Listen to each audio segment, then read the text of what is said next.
ایک روز رسول اکرم صلی اللہ علیہ وآلہ وسلم حضرت ابو بکر صدیق، حضرت عمر فاروق اور حضرت سعد بن ابی وقاص رضوان اللہ علیہم اجمعین مسجد حرام میں موجود تھے کہ بنی زبید کا ایک آدمی آیا اور اس نے کہا، قریش کے لوگوں، تمہارے ہاں کون تجارتی مال لانے کی ہمت کرے گا جبکہ تم باہر سے آنے والوں کو لوٹ لیتے ہو؟ حضور صلی اللہ علیہ وآلہ وسلم نے پوچھا، تم پر کس نے ظلم کیا ہے؟ اس نے کہا، ابو الحکیم یعنی ابو جہل، اس نے میرے 3 بہترین اونٹ خریدنے کی خواہش ظاہر کی اور ان کی قیمت بہت کم لگائی۔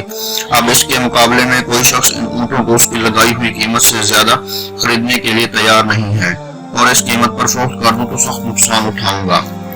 حضور اکرم صلی اللہ علیہ وآلہ وسلم نے اس سے 3 اونٹ خرید لیے۔ ابو جہل دور بیٹھا ہوا خاموشی سے یہ ماجرا دیکھ رہا تھا۔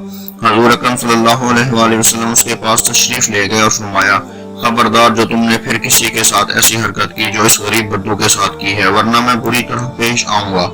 مشرکین جو وہاں موجود تھے ابو جہل کو شرم دلانے لگے کہ تم نے محمد کے سامنے ایسی کمزوری دکھائی کہ شبہ ہوتا ہے شاید تم ان کی پیروی اختیار کرنے والے ہو۔ اس نے کہا، باخدا میں ان کی کبھی پیروی نہ کروں گا، مگر میں نے دیکھا کہ ان کے دائیں اور بائیں کچھ نیزہ بردار کھڑے ہیں اور میں ڈرا کہ میں نے محمد کے حکم کی ذرا بھی سرتابی کی تو وہ مجھ پر ٹوٹ پڑیں گے۔ حضرت ابو بکر صدیق رضی اللہ تعالی عنہ کو دیکھیے، ابھی اسلام کا آغاز تھا، صرف 38 آدمی مسلمان ہوئے تھے، مکہ کی بستی کافروں سے بھری ہوئی تھی۔ حضرت ابو بکر صدیق رضی اللہ تعالی عنہ حضور اکرم صلی اللہ علیہ وآلہ وسلم کی محبت سے سرشار تھے۔ حضور اکرم صلی اللہ علیہ وآلہ وسلم سے التجا کی کہ مجھے اجازت دیجیے کہ میں لوگوں کو اعلانیہ آپ کی رسالت کی اطلاع دوں اور آپ سے فیضیاب ہونے کی دعوت دوں۔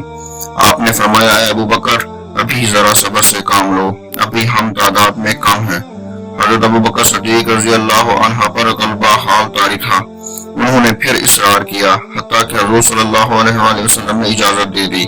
حضرت ابو بکر صدیق نے بے خوف و خطر لوگوں کو اللہ اور اس کے رسول صلی اللہ علیہ وآلہ وسلم کی طرف دعوت دی۔ حافظ ابن کثیر رحمۃ اللہ علیہ لکھتے ہیں، حضور اکرم صلی اللہ علیہ وآلہ وسلم کی بعثت کے بعد حضرت ابو بکر صدیق رضی اللہ تعالی عنہ پہلے خطیب ہیں جنہوں نے لوگوں کو اللہ اور اس کے رسول کی طرف بلایا۔